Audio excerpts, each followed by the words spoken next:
you wanted the best, you've got the best podcast, the hottest podcast in the world. The Chris Voss Show, the preeminent podcast with guests so smart you may experience serious brain bleed. The CEOs, authors, thought leaders, visionaries, and motivators. Get ready. Strap yourself in. Keep your hands, arms, and legs inside the vehicle at all times, because you're about to go on a monster education roller coaster with your brain. Now, here's your host, Chris Voss. I'm Chris Voss here from thechrisvossshow.com. Ladies and gentlemen, there, ladies and gentlemen, that makes official. Welcome to the big show. As always, the Chris Voss Show is a family that loves you, but doesn't judge you, at least not as harshly to the rest of the world, because you're here making your brain smarter. Go to goodreads.com/Chris Voss, LinkedIn.com/Chris Voss, YouTube.com/Chris Voss, all those crazy places. The internet for 16 years, 2,500 episodes. We bring in the most amazing minds of people. Opinions expressed by guests on the podcast are solely their own and do not necessarily reflect the opinions of the host or the Chris Voss Show. Some guests of the show may be advertising on the podcast, but it is not an endorsement or review of any kind. Today, we have an amazing young man on the show. We're going to be talking about his book and film and his work with him and his wife. The book is entitled Dancing Through the Shadow, out May 21st, 2025 by Agnes Bristow. And we're going to be talking with Leif Bristow and the film that has now developed out of the book. So we're going to get in all the details on that, or as the deets, the kids say. I don't even know what the kids say anymore. Leif Bristow is a award-winning director, producer, and screenwriter, best known for his Hallmark Channel hits and internationally recognized films. Over his career, he's produced and directed more than 40 films, 18 for HBO, collectively earning 6 Emmys and 200 international awards. His projects include Love on the Safari. I think is that a story, a biography of me? No, I'm just kidding. I don't have that much love. A Tale of Love, Blizzard, and The Christmas Chocolatier. Now I'm hungry. He's helped propel Hallmark to #1 network status during peak seasons. He's filmed in Canada, Ireland, Malta, South Africa, Ireland, and Belgium, and is celebrated for creating uplifting, emotionally resonant stories with global appeal. His latest work is the film adaptation of Dancing Through the Shadow. Welcome to the show, Leif. How are you? I'm absolutely wonderful. Thank you. Happy to be here. We're happy to have you. Give us any .coms. Where do you want people to look you up on the interwebs? Well, probably the easiest place people find me is on IMDb. Like a lot of people in the industry, that's the most common place to find us. And oddly enough, with a name like Leif, when people Google me, it's not too hard to find me. So are you the guy I got to blame when all my girlfriends are crying in front of the TV watching the Hallmark Channel? Is that you that causes that? We could certainly be part of the problem with that. It's amazing how, especially when, as we watch, the world's in a pretty precarious and challenging place at the moment. And the more, you sure? There's days I wonder what's going on. Yeah. Well, I'm totally baffled by what's going on. So, but it's amazing how much we lean into those things that just make us feel good. Yeah. And I'm always amazed by how many men tell me, well, I actually watch the movies with my wife too. So you kind of have to, actually. I think it's a contract. Yeah, it could well be. But you think about it, when you no, I know it's a lot of fun. I guess what it is for me when I moved back to Toronto, I was living in LA. I had performed in Europe. I was living in LA. I was an actor, and I was fortunate. I did well. But when I moved back to Canada, after Walt Disney died, I thought, nobody is making the kinds of movies that Walt Disney made early in his career. And I wondered why. And so I developed a company specifically to focus on positive family-oriented stories. And that's basically been my career since 1993.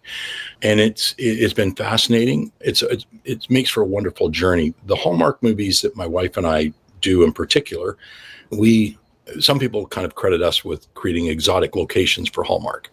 And what we did when Hallmark asked if we would make movies, I said, well, the most powerful romance movies in history that really propelled the industry were made with people like Audrey Hepburn and Gina Lollobrigida and Sophia Loren. So we said, if we can do those and make the locations a major character in our movies, then we're all in. And, you mentioned Love on Safari, being able to take the audience on a romantic adventure where half of the set is we're out on safari with lions walking through the set or a giraffe. It's just a visual stimulation that the audience doesn't get to see very often. And, we still have to remember that it doesn't really matter what country you're in. The U.S. is more affluent than a lot, but a minimum of 85% of the population will never leave the borders of their own country in their lifetime. Yeah.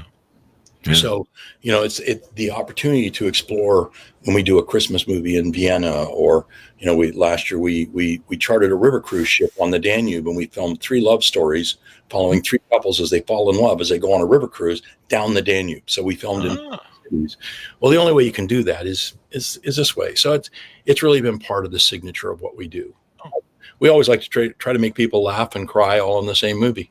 I've come home sometimes to a girlfriend and her mother, and they pulled the ottoman part of the couch right up to the TV.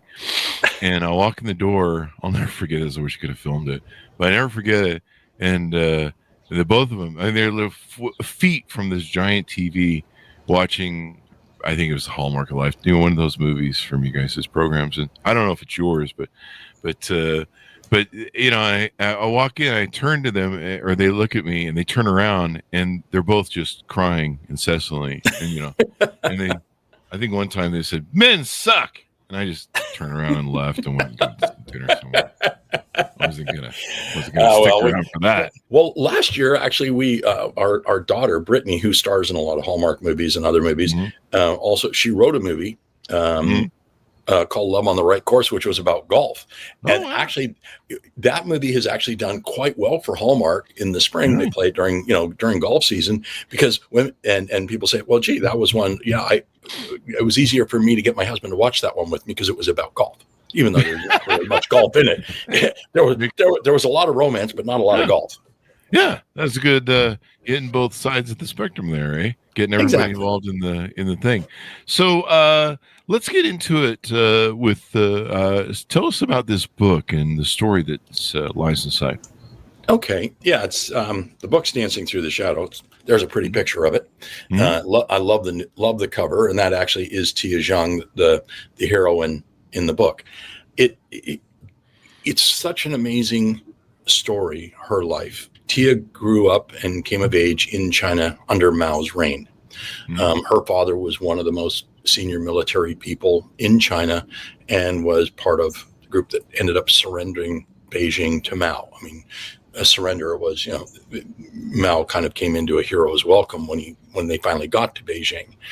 And when what happened during Mao's reign, and at that time, when he took over, the members of the Kuomintang, which were the military and the leaders of China at that time, were afforded an opportunity to leave. They basically had a day where they could go to a ship, and when they got to that ship, it took them to Taiwan. The current government of Taiwan is that former Kuomintang government that ran China prior to Mao. So when they had to go by cart because they had to give up all their possessions. And when they got to where the ship was to take off, they had to get into a small boat to go out to the ship. And when they got there, soldiers said they recognized her father. Well, they started shooting machine gun fire into the air. Wow. And as they were going out to get into the boat, her younger brother, who I think was 6 at the time, or 9, she was only 10, I believe, 11. And one of the bullets came down and hit her brother's leg. So they ran back to shore because he was bleeding, and mother refused to get into the boat because she had to deal with brother. And so the boat left. So they were stranded in China. Wow. So on their return to what they had a home that was preserved by the government to show what some of the opulent homes of that time were. Because he was one of the highest military officers in China at the time, they had a massive home with servants and everything else. And when they returned to the home, it was basically filled with other people. And so they were given a small portion to live in.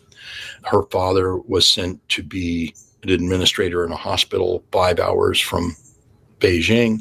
And because of the way things worked in each of your groups, you're run by your group. To leave the area, you have to get permission from the group. So he was only permitted to come home twice a year. Mm-hmm. And so then Tia's mother, because they no longer had the money and wealth they had before, her mother worked in a dress factory, sewing dresses.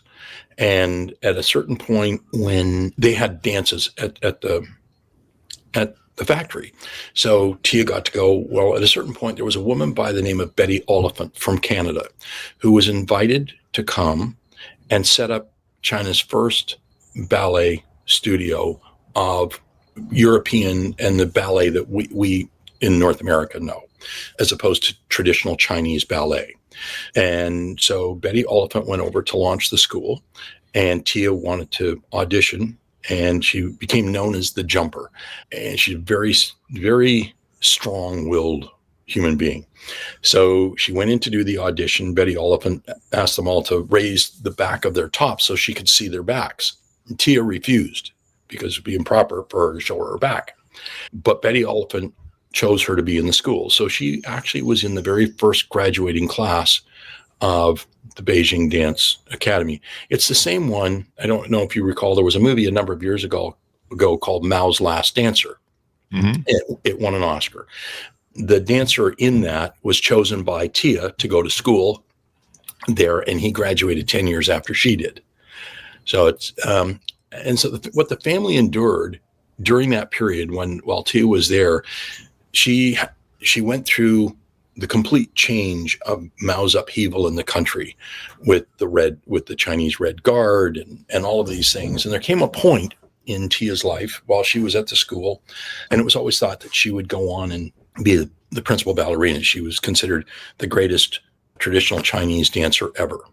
Mm-hmm. And when at a certain point, when the Red Guard came into power, they just brutalized everything. And, teachers were taken out in front of the school and beaten because the students were now in control. Tia was told, because she was an assistant at the school at the time, not to look the students in the eye by the students because she was mean.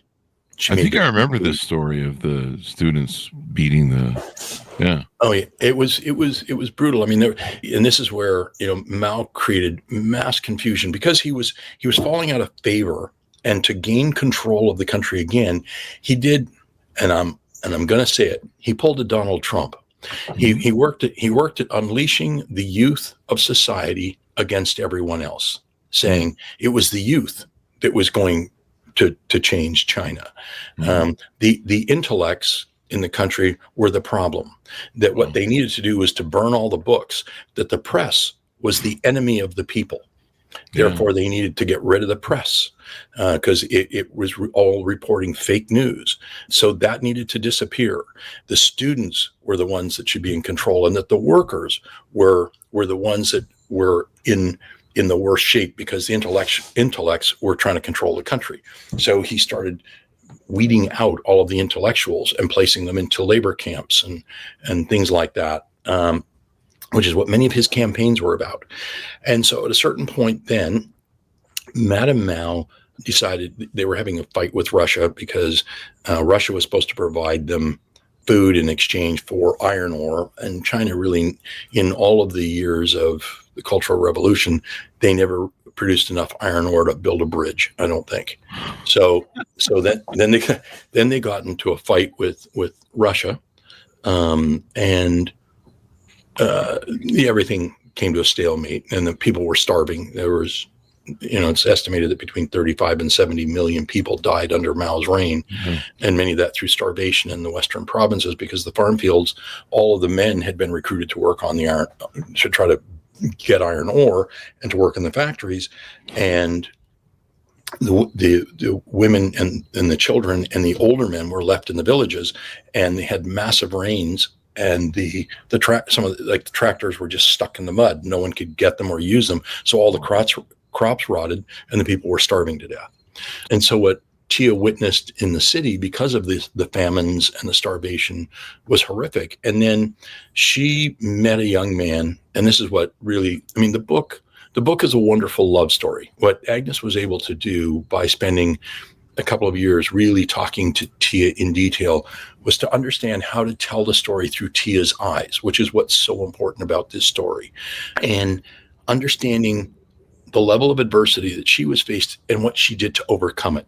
She, at a certain point, Tia was asked to model for a statue. When the CCP came to power, they decided they were going to make statues of the most beautiful faces of the new China. So Tia was sent to model for a statue that is still at Worker Stadium in Beijing. Oh, wow. And the man that she was standing next to happened to be someone from the Chinese athletic team. He was a hurdler. And he was standing next to her, and they weren't really allowed to speak. They were just stood there unmodeled for days while the sculptor worked on everything. And he was very nice, and she fell in love with him. Oh, wow. A love story. Yeah. And that's really what this book is, and the movie. It's a very, very powerful love story.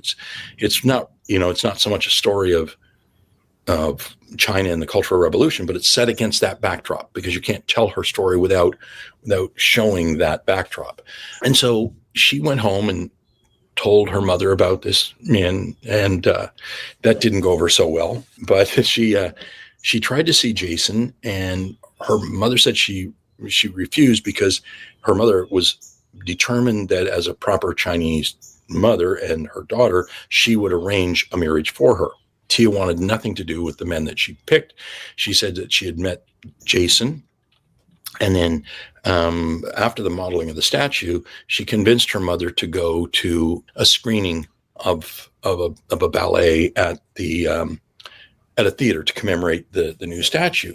And Jason was there, and so mother met him. And when she got home, she said she wouldn't permit it because Jason was too tall, and he wasn't educated at the level that she wanted, because he was on the athletic team. So about a year went by, and Jason was away and hadn't received Tia's notes. And at a certain point, Tia was beginning to think maybe she wasn't going to see him again.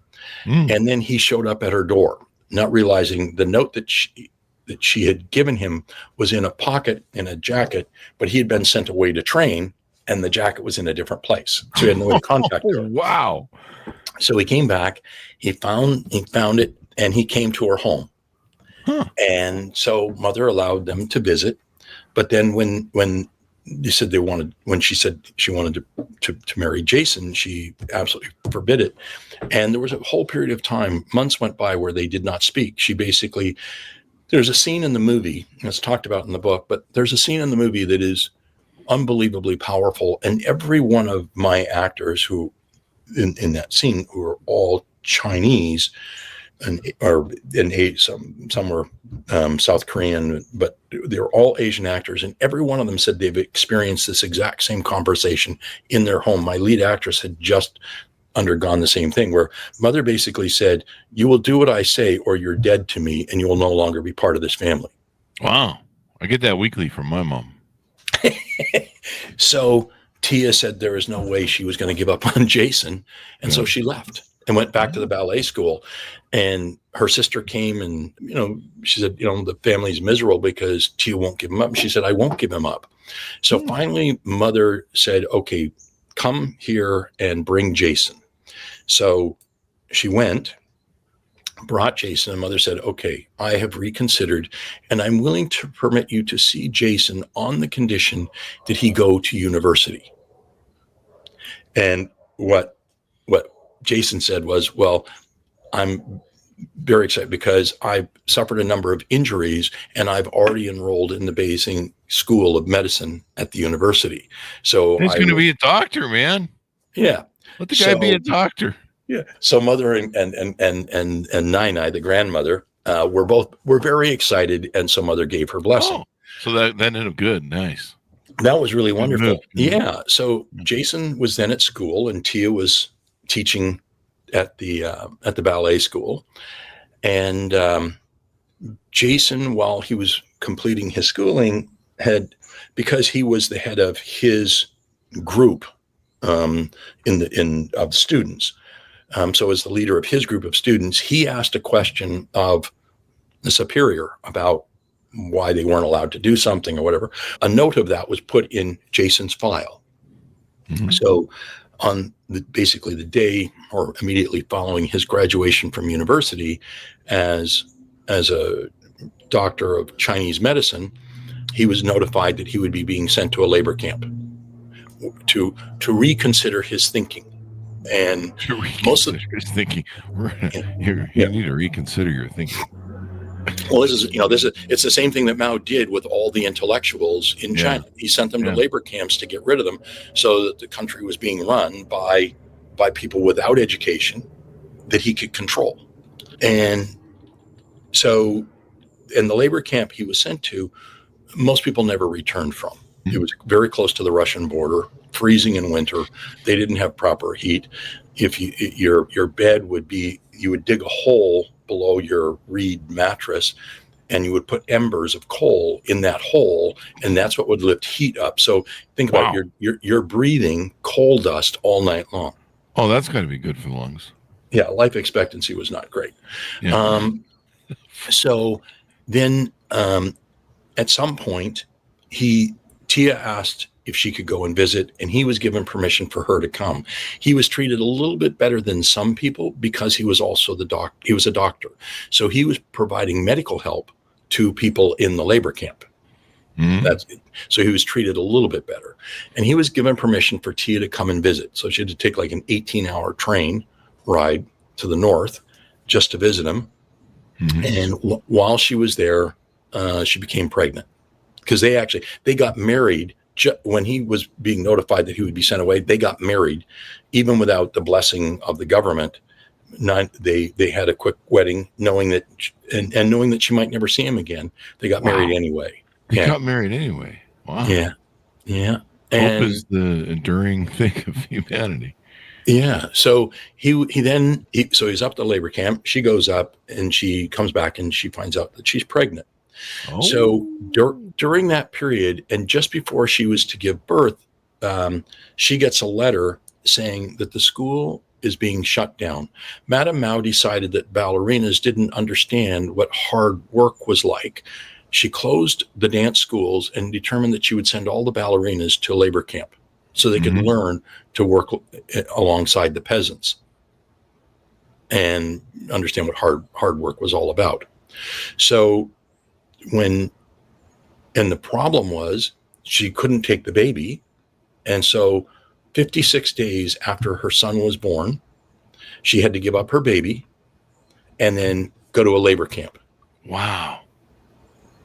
That is amazing.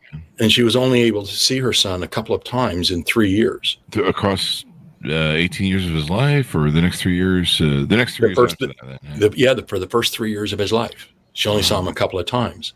So he was being raised by his mother and her mother, and so his grandmother and his great-grandmother were the ones raising him. And sometimes he would get to go to Jason's family.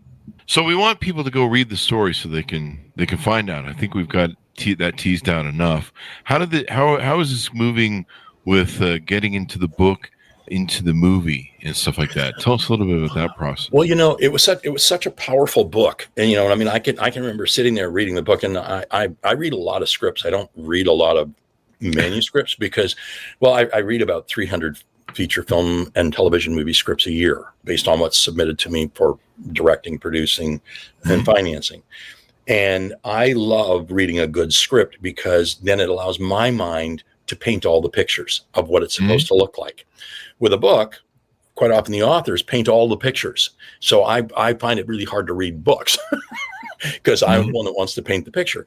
But I sat and I read this book in one sitting, and there were so many times where it just brought me to tears, realizing how powerful the story was, and just recognizing and the empathy and feeling of what was going on. You're drawn into the book in a way that is just magical. So out of that, we said, okay, the book is one thing, but as a filmmaker, how do we tell a story that is not, most movies that are made in China never make it out of China, and they're all propaganda movies anyway, because everything has to be approved.